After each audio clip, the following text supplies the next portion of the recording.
नमस्कार, मैं हूं अंकुर और आप देख रहे हैं सत्य हिंदी का न्यूज बुलेटिन। एक नजर अब तक की सुर्खियों पर।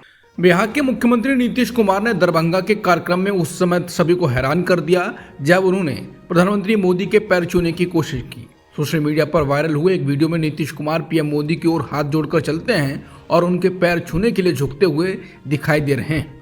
ये तीसरी घटना है। हालांकि पीएम मोदी ने बुधवार की घटना में फौरन ही जेडीयू नेता को पैर छूने से रोक दिया और उनसे हाथ मिलाया।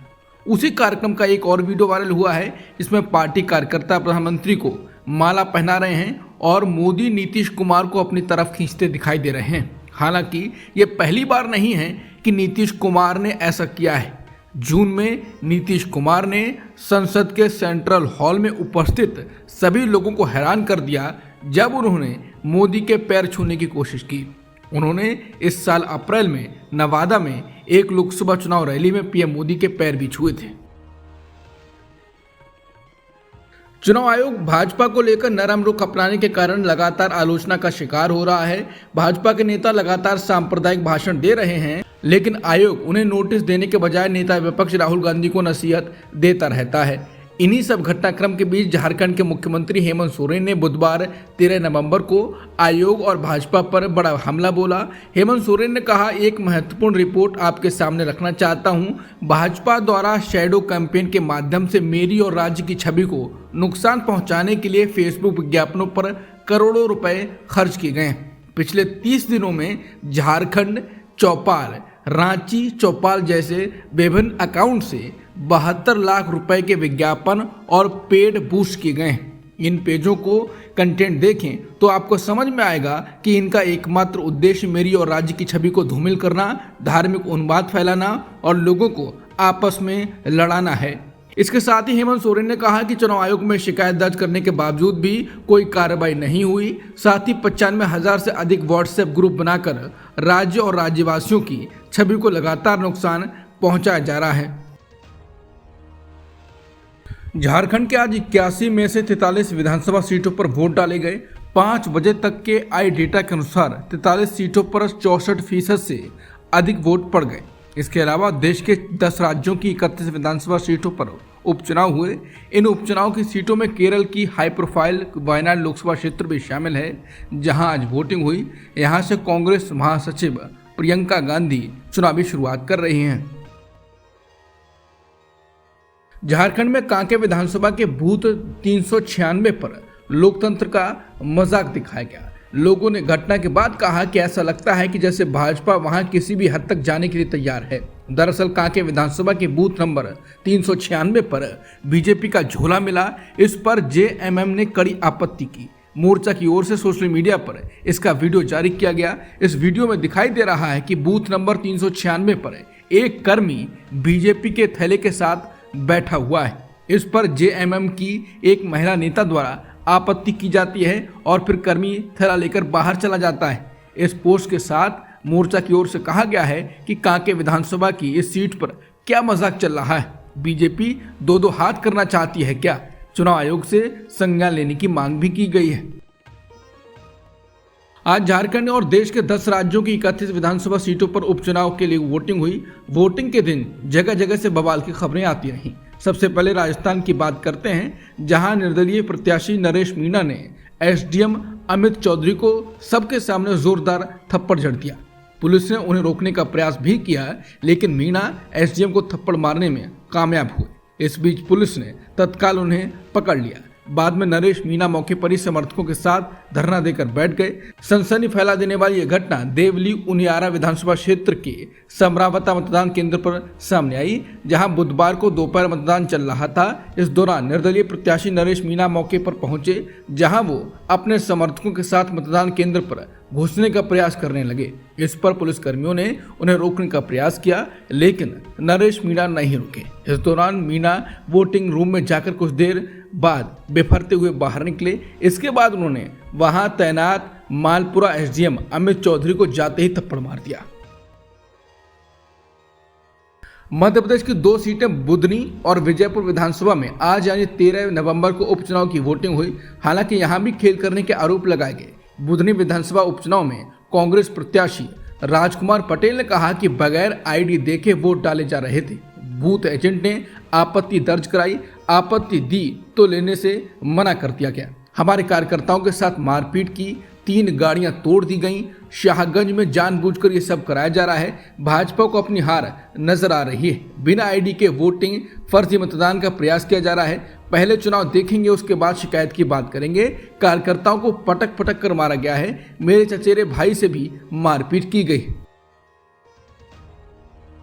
बिहार की तरारी सीट पर बीजेपी नेताओं ने वोटरों को वोट उन्हें न देने के लिए मारा, खून निकाल दिया। ऐसा ही एक वीडियो वायरल है जो बता रहा है कि बीजेपी प्रत्याशी विशाल प्रशांत ने जबरदस्ती वोट देने के लिए कहा और नहीं देने पर मारने को कहा। वोटर खून से लथपथ है और बता रहा है कि वो कह रहे थे कि जबरदस्ती वोट दें, नहीं तो मारेंगे। हमने कह दिया कि हम देंगे नहीं, हमारा मन जिसको देना होगा उसको देंगे। इसके बाद इन्होंने ये हाल किया। सिर फट गया है, 20 लोग मारे हैं। जिसे पीटा गया है उनका नाम ललन यादव है। जिसके बाद ये वीडियो सोशल मीडिया पर शेयर किया जा रहा है और कहा जा रहा है कि तरारी उपचुनाव में भाजपा नेता सुनील पांडे के लड़के ने तांडव शुरू कर दिया। मुंबई के गोराई में बोरे में 7 टुकड़ों में मिली लाश के मामले में मुंबई पुलिस की जांच जारी है। मुंबई पुलिस ने बुधवार को संदेह जताया कि दूसरे धर्म की लड़की से रिश्ता युवक की हत्या की वजह हो सकता है। द इंडियन एक्सप्रेस की रिपोर्ट के अनुसार मुंबई पुलिस ने बताया कि क्राइम ब्रांच के अधिकारियों ने एक संदिग्ध को इस मामले में डिटेन किया है और कुछ अन्य लोगों की इससे तलाश है।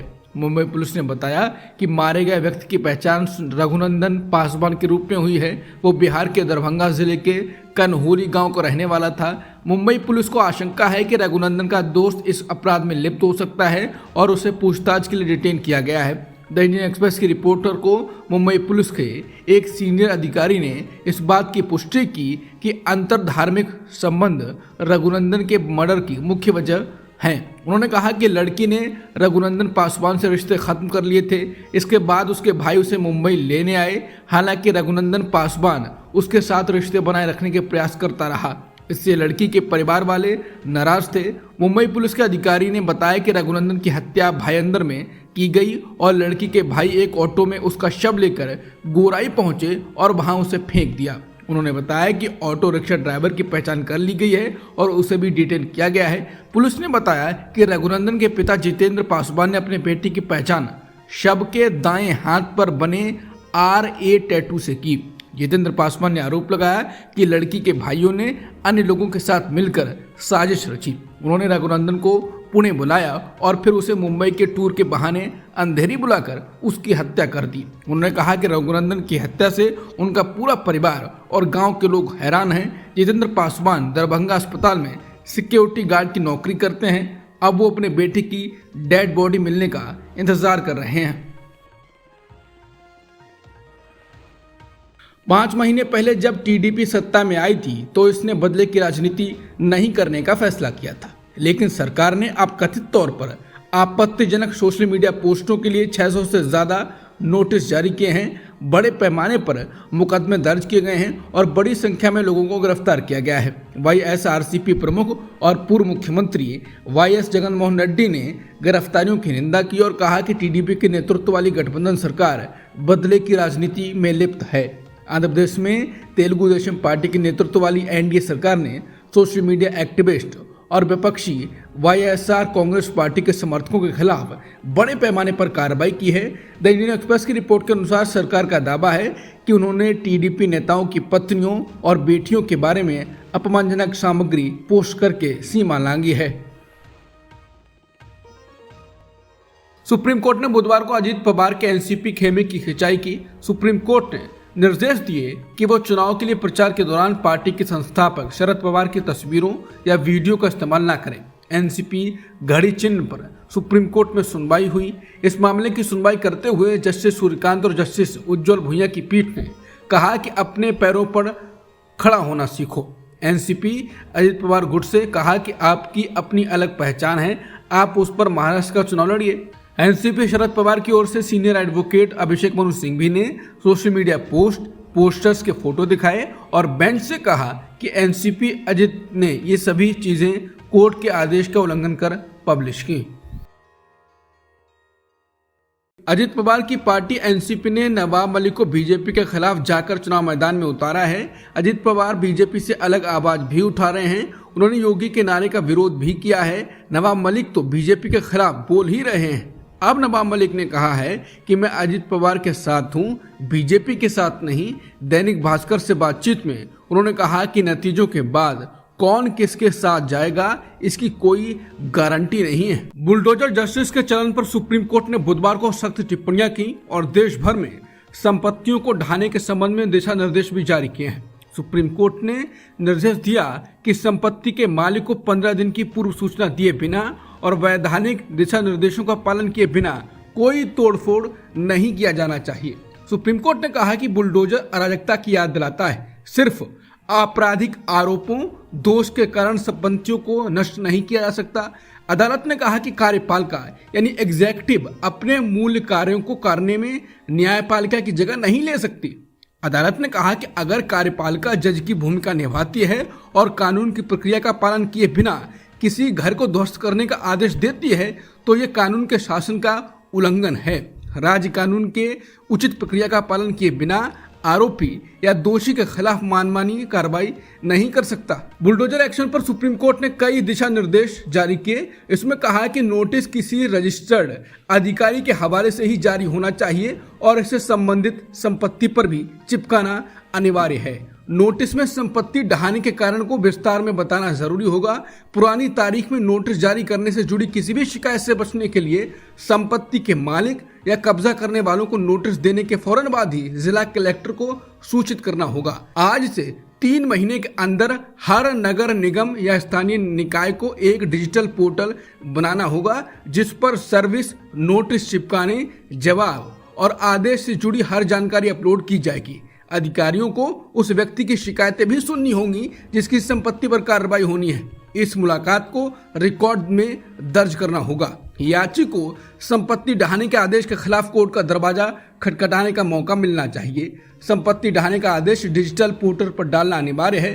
संपत्ति के मालिक को आदेश पारित होने के 15 दिनों के भीतर अवैध ढांचा खुद हटाने या गिराने का मौका मिलना चाहिए, लेकिन ये उसी स्थिति में होना चाहिए जब आदेश पर रोक न लगी हो। संपत्ति ढहाने की पूरी प्रक्रिया की वीडियोग्राफी होनी चाहिए और इसकी रिपोर्ट भी तैयार करनी होगी। सुप्रीम कोर्ट ने कहा कि इनमें से किसी भी दिशा निर्देश का उल्लंघन अब माना जाएगा। अगर संपत्ति ढहाने की कार्रवाई को इन निर्देशों के अनुरूप नहीं पाया गया तो अधिकारियों को जिम्मेदार माना जाएगा। उन्हें निजी खर्च से संपत्ति दोबारा बनवानी होगी। बुलडोजर एक्शन पर ऐतिहासिक फैसला सुनाते वक्त जस्टिस गवई ने अपने आदेश के पहले पन्ने पर एक छोटी कविता लिखी।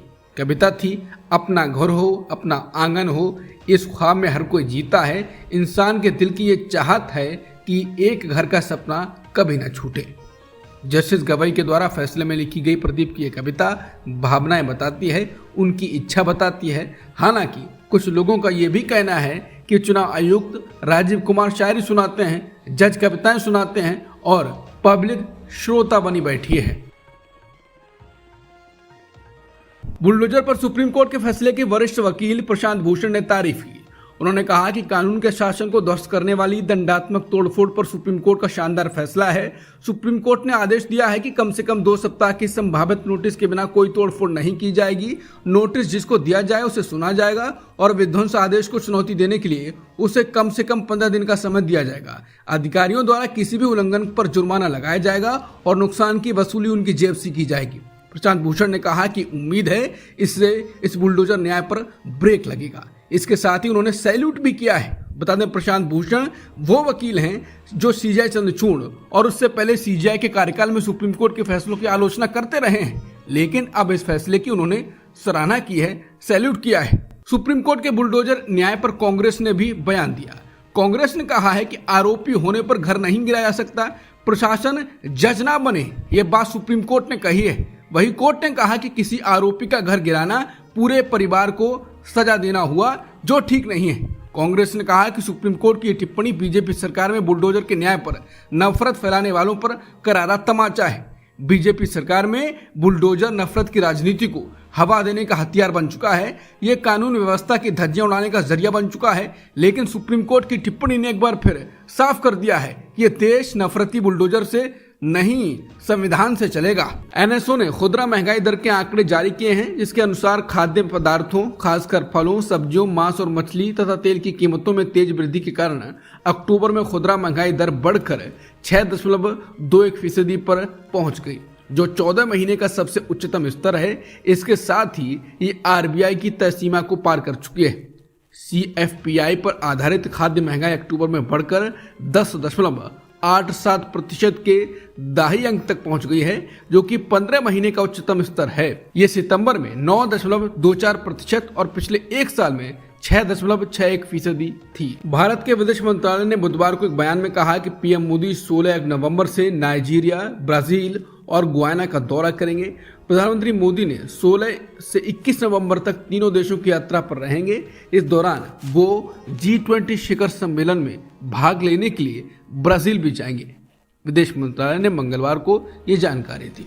ईरान के विदेश मंत्री अब्बास अरागची ने रियाद में हो रहे अरब इस्लामिक देशों के सम्मेलन के इतर सऊदी अरब के क्राउन प्रिंस मोहम्मद बिन सलमान से मुलाकात की। अब्बास अरागची ने सोशल मीडिया प्लेटफॉर्म एक्स पर पोस्ट कर बताया कि मोहम्मद बिन सलमान से एक महीने में दूसरी मुलाकात है।